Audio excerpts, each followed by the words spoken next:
Tell me a bit about the VIP movement and how difficult does it get for the airport? Honestly, the VIP movement is a well-oiled machinery today. So it actually moves. Can you take us through what it is? It depends. There are various categories. Yeah. There is So VIP, there is Take me VVIP. to the top category. So that's typically heads of state, Okay.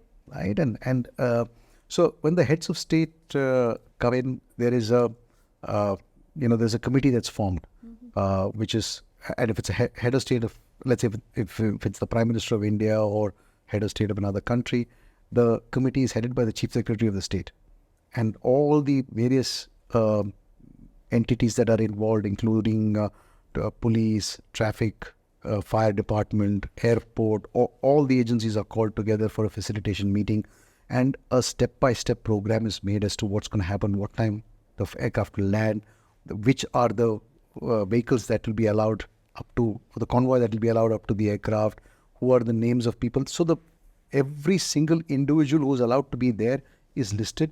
If it's the Prime Minister of India coming, the Prime Minister's office decides and tells us who are the people who can be allowed to be standing there as part of the welcome reception.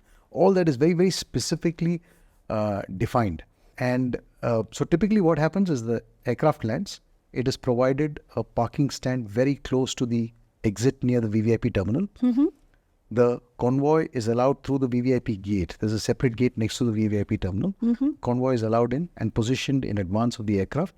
And as the aircraft comes in, the convoy parks there, people get into the convoy, and they drive straight out. They're the only people. The VVIP movement is the only movement that's allowed direct access. In the city, in the state of Karnataka, there are only two people who are allowed that access: Governor and Chief Minister. Nobody else. Right?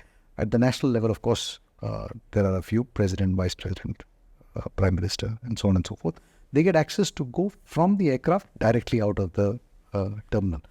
Traffic is stopped, which is really speaking, the only pain point is when they exit.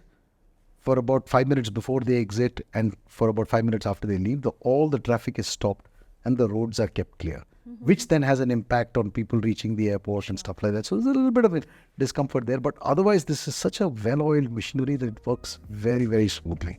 Very smoothly. For stories like this, keep following us. From Code to Culture, our podcast. Subscribe to our channel, follow us on social media.